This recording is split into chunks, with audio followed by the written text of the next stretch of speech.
Saint-Esprit, faisons ta bonté qu'il ne s'éloigne pas de nous, mais renouvelle et illumine nos cœurs.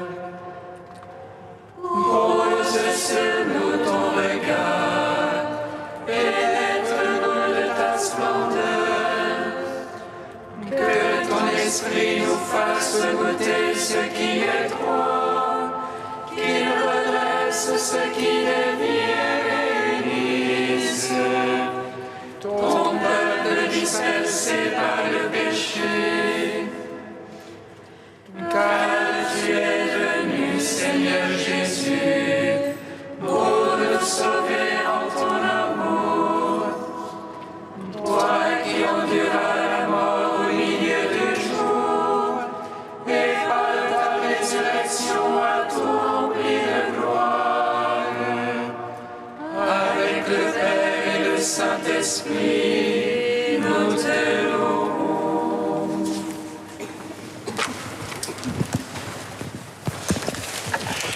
Il est vaincu, le prince de ce monde. Gloire au Christ vainqueur qui nous a sauvés.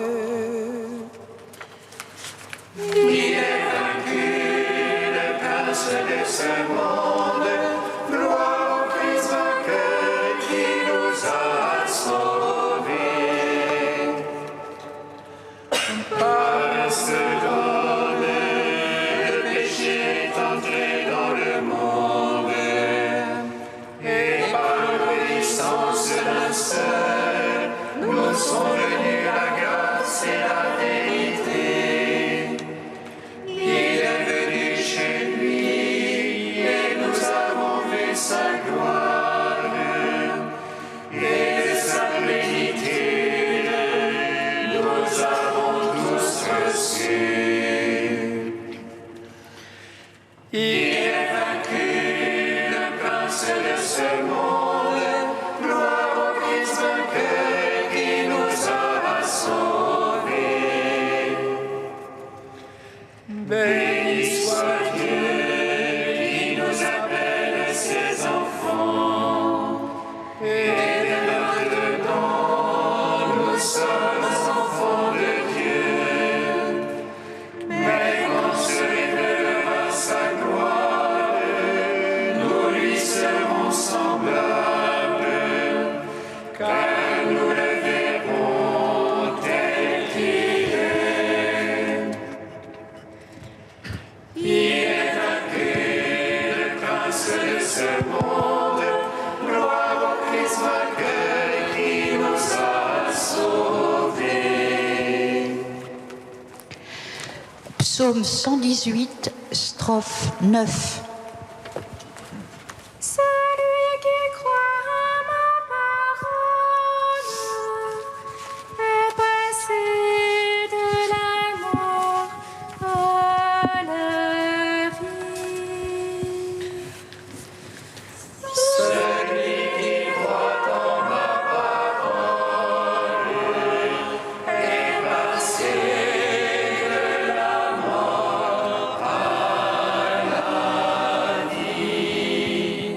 Tu as fait du bien à ton serviteur, Seigneur, selon ta parole. Apprends-moi le bon sens et le savoir, car j'ai foi dans tes ordres.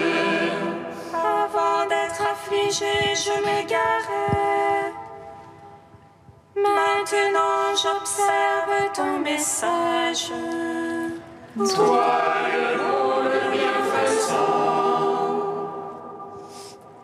apprends-moi tes volontés. La superbe m'englue de mensonges. Je garde tes préceptes. Leur cœur est épais comme la graisse, mais ta loi fait mes délices. Un bien pour moi que d'être affligé, afin d'apprendre tes volontés. Un bien pour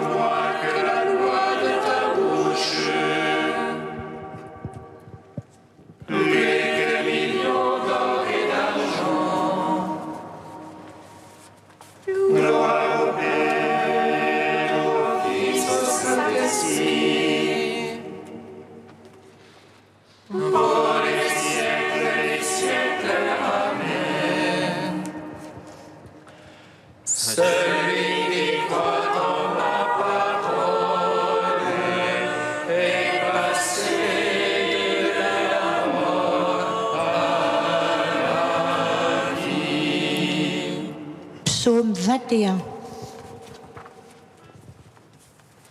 Ô mon maître, tout mon désir est devant toi. Pour toi, mon soupir n'est point caché.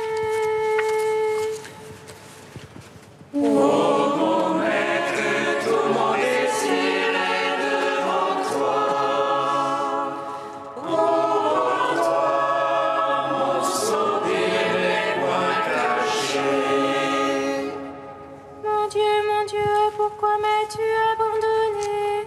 Loin de me sauver les paroles que je rugis. Le jour j'appelle, point de réponse. La nuit, point de silence pour moi. Et toi, pourtant, le Saint, qui habite les louanges d'Israël. En toi, nos pères ont espéré, tu les as délivrés.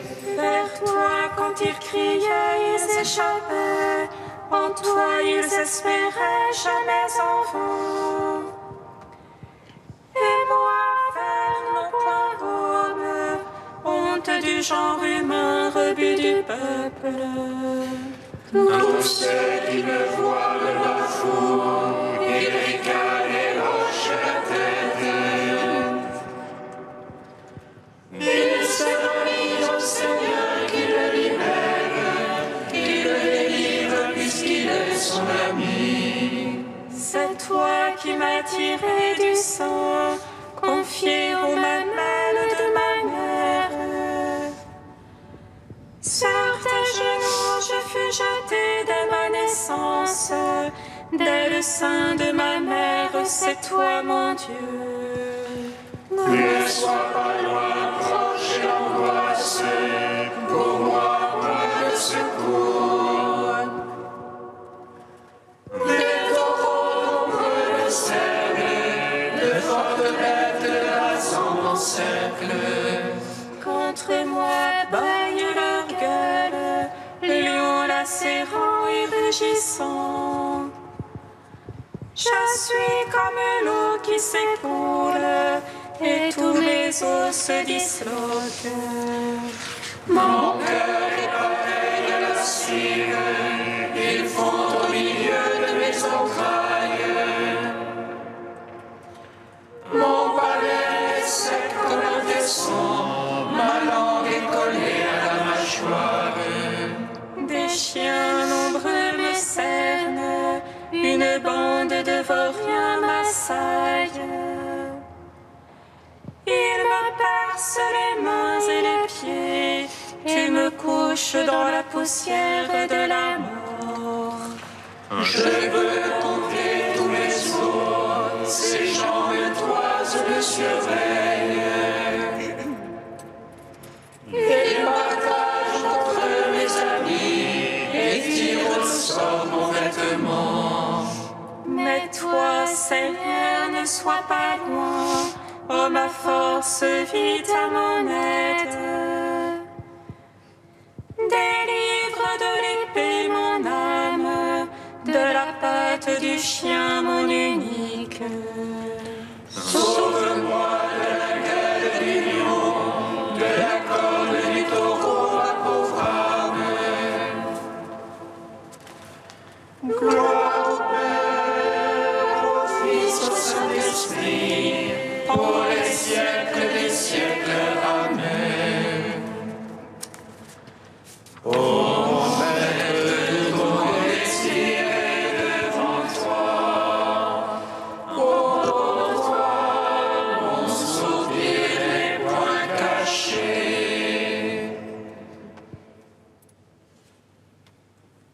J'annoncerai ton nom à mes frères. En pleine assemblée, je te louerai. Vous qui craignez Dieu, louez-le. prince de Jacob, glorifiez-le. Vous qui craignez Dieu, louez-le. Redoutez-le, race d'Israël. Car il n'a point méprisé, ni dédaigné la pauvreté du pauvre, Ni caché de lui sa face. Mais invoqué par lui, il écouta. c'est toi la louange dans la grande assemblée. J'accomplirai mes vœux devant ceux qui le craignent. Les pauvres mangeront et seront rassasiés. Ils loueront le Seigneur, ceux qui le cherchent. Que vive leur cœur au siècle des siècles. La terre entière se souviendra et reviendra vers le Seigneur. Les familles des nations se prosterneront devant lui. Ô Seigneur, la royauté, ô Maître des nations. Devant lui se prosterneront tous les puissants de la terre. Devant lui se courberont ceux qui descendent de la poussière. Et mon âme vivra pour lui, ma race le servira. On annoncera le Seigneur aux âges à venir. Et sa justice aux peuples à naître. Telle est son œuvre. Gloire au Père, au Fils, au Saint-Esprit, pour les siècles des siècles. Amen. Ô mon Maître, tout mon désir est devant toi. Pour toi, mon soupir n'est point caché.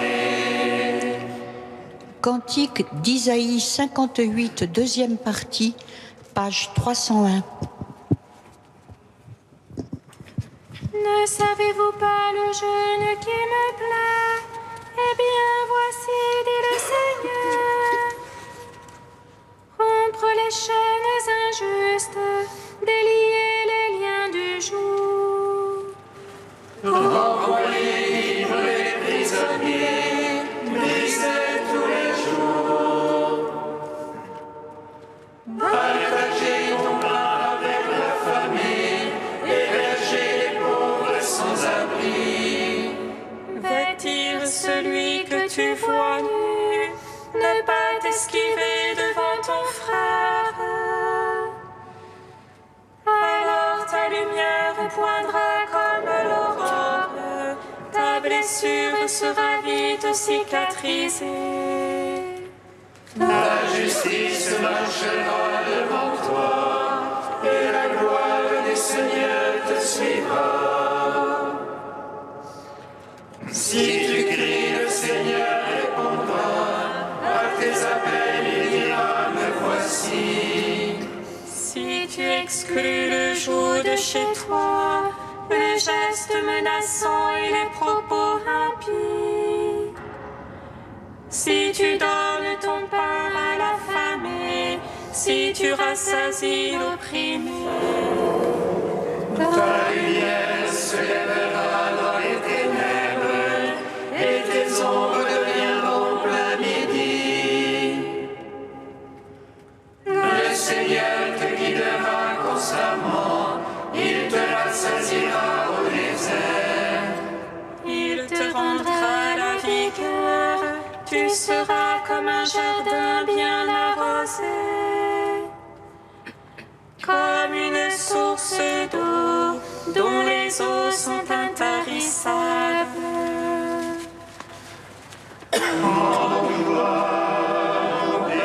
Tout-puissant, à son Fils Jésus-Christ le Seigneur.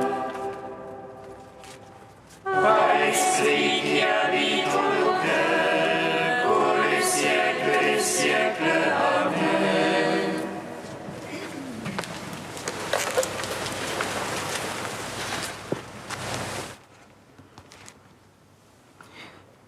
de Jean-Gabriel Ranquet, dominicain, l'un et l'autre exode. Aimer Dieu, aimer son prochain. Même dans les moments où nous essayons de faire le silence en nous, telle image, tel souvenir, tel visage occupe le champ de notre conscience. Profitant de cette vacance de l'esprit et du cœur, ce souvenir, ce souci, ce projet fait plus de bruit que jamais. En physique, une loi affirme que les gaz occupent tout le volume qu'on leur présente. Le vocabulaire traditionnel emploie ici le mot distraction. En regardant de plus près ce qu'est une distraction, on s'aperçoit qu'elle est une réalité de notre vie psychique qui n'est pas encore assez éclairée ni assumée par la foi, l'espérance, l'amour, comme un corps étranger qui n'a pas été intégré au tissu vivant de notre être nouveau. En somme, une réalité païenne qui doit être baptisée. La prière est ce moment où cette réalité passe dans la main de Dieu, où il en devient le Seigneur.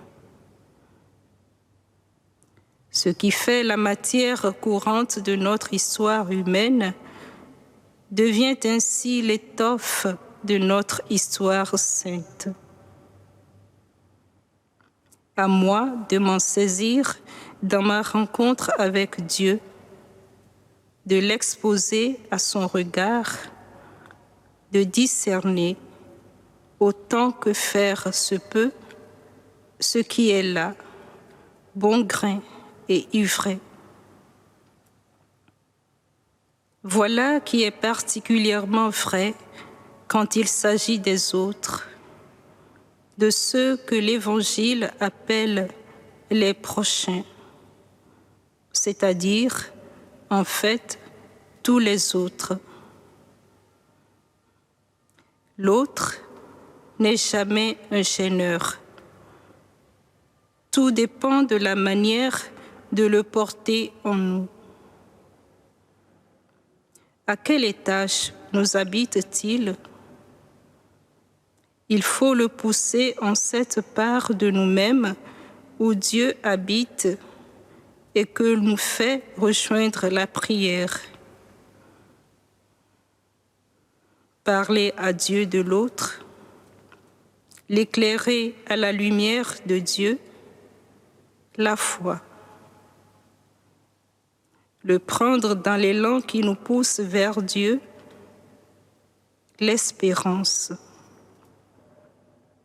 L'aimer avec l'amour même que nous portons à Dieu et que d'abord Dieu nous porte, la charité.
Pardonne-nous, Seigneur, car nous avons péché contre toi.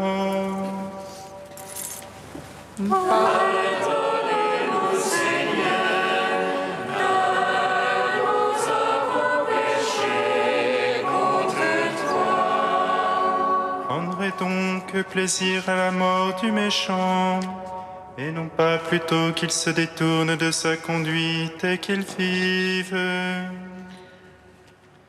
Pardonne-nous, Seigneur, car nous avons péché contre toi. Lecture du livre du prophète Ézéchiel.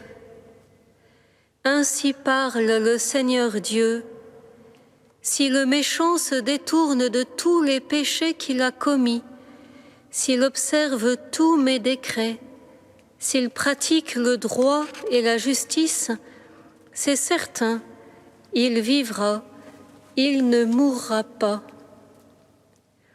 On ne se souviendra d'aucun des crimes qu'il a commis. Il vivra à cause de la justice qu'il a pratiquée. Prendrai-je donc plaisir à la mort du méchant, oracle du Seigneur, et non pas plutôt à ce qu'il se détourne de sa conduite et qu'il vive?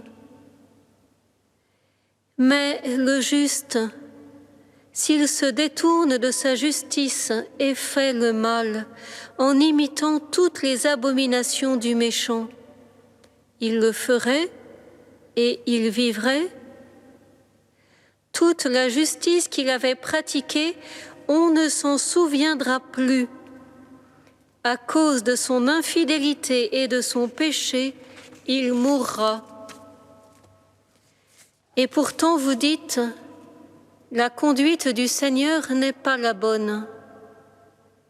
Écoutez donc, fils d'Israël, est-ce ma conduite qui n'est pas la bonne? N'est-ce pas plutôt la vôtre? Si le juste se détourne de sa justice, commet le mal et meurt dans cet état, c'est à cause de son mal qu'il mourra. Si le méchant se détourne de sa méchanceté pour pratiquer le droit et la justice, il sauvera sa vie. Il a ouvert les yeux et s'est détourné de ses crimes. C'est certain, il vivra, il ne mourra pas.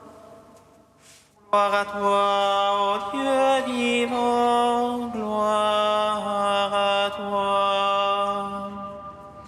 Gloire à toi, ô Dieu vivant, gloire à toi.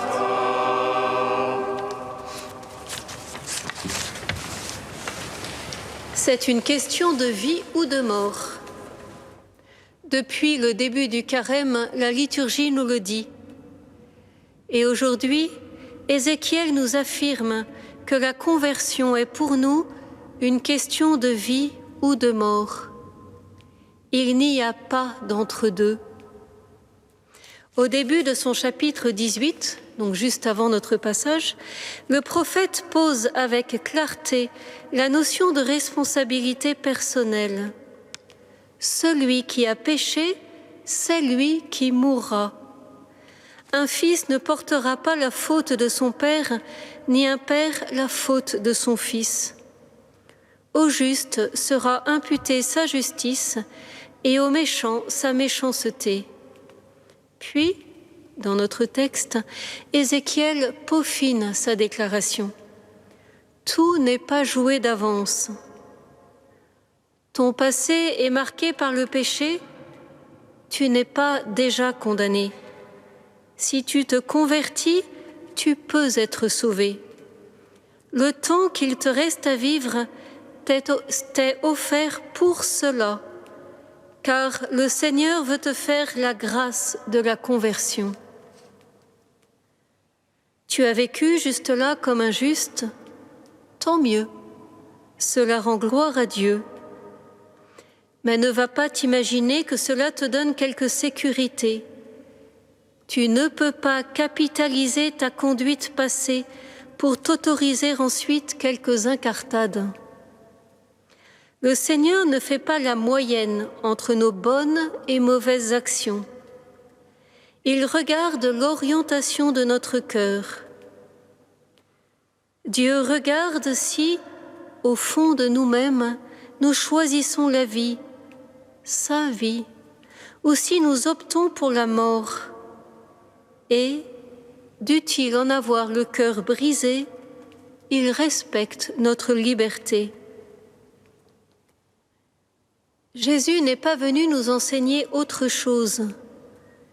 En lui, nous comprenons à quel point Dieu est un Dieu qui veut que nous vivions, qu'il est prêt à nous faire le cadeau de la vie éternelle, pourvu que notre cœur s'ouvre, peu importe ce qu'il y a eu avant. Les rencontres avec les publicains, les prostituées et le bon larron en sont une illustration retentissante. À l'inverse, nous voyons Jésus impuissant devant la suffisance des pharisiens, symbole de tous ceux qui se prévalent de leur propre justice au point de barrer la route à Dieu. Cela nous interroge, frères et sœurs. En définitive, qu'est-ce que cela veut dire être juste ? Cela signifierait-il qu'on n'ait pas besoin de se convertir ? Mais le sage notait déjà qu'il n'y a personne d'assez juste pour ne jamais pécher. Donc, tout juste est concerné par la conversion. Donc je suis, donc tu es concerné par la conversion. Ézéchiel va plus loin. Jusque-là, tu as été injuste. Injuste. Mais es-tu assuré de le rester ? Le juste, remarque-t-il, peut toujours se pervertir. Pour éviter cela, le meilleur moyen est encore de se convertir, dès aujourd'hui. Cela semble nous indiquer la voie. Un juste serait donc quelqu'un qui est en état de conversion permanente. Quelqu'un qui, à chaque instant, à chaque pas, se détourne du mal pour choisir le bien. Tous, tout juste que nous sommes ou que nous essayons d'être, nous sommes donc concernés par la conversion. Et c'est une question de vie ou de mort. Que le carême soit pour nous un vrai temps de grâce. Ne nous contentons pas d'un ou deux petits ajustements pour redorer notre bonne conscience et accroître par là notre suffisance.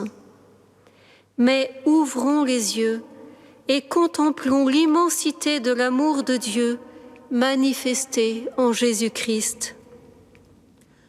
Ouvrons notre réalité pécheresse à son salut et laissons-le nous recréer dans sa miséricorde, nous revêtir de sa propre justice. Osons croire, frères et sœurs, que Dieu n'a qu'un seul désir, que nous vivions de sa propre vie dès aujourd'hui. Et osons lui dire oui. Osons mettre nos pas dans ceux du Fils. C'est vraiment pour nous une question de vie ou de mort.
Nous te prions, Seigneur, ami des hommes.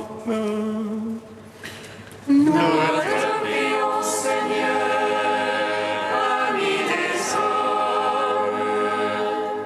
Seigneur, nous te prions pour la paix en Afghanistan, que ce pays puisse trouver les chemins d'une société sans tension. Nous te prions, Seigneur, ami des hommes. Seigneur, nous te prions pour les migrants, que la situation aux frontières de la Grèce et de la Bulgarie soit réglée de façon satisfaisante. Nous te prions, Seigneur, ami des hommes. Seigneur, nous te prions pour la situation en Terre Sainte, pour que toutes les populations puissent cohabiter dans la justice. Nous te prions, Seigneur, ami des hommes. Tu es saint Dieu, tu es saint fort, Dieu saint immortel, aie pitié de nous.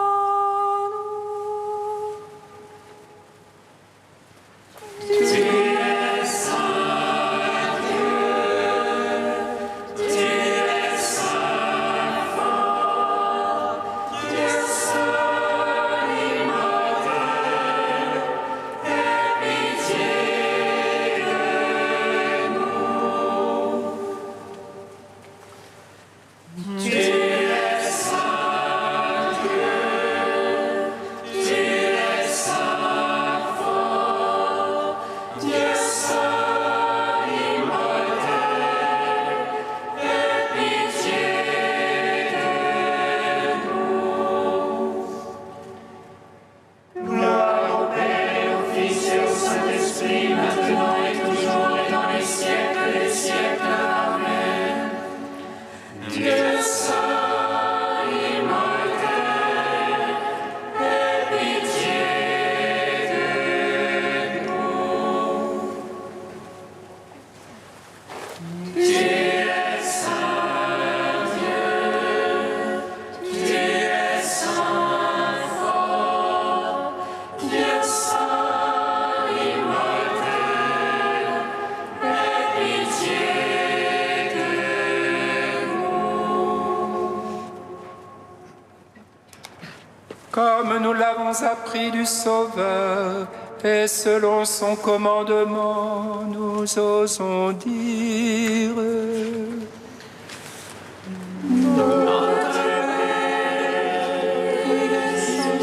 Aux cieux, que ton nom soit sanctifié, que ton règne vienne,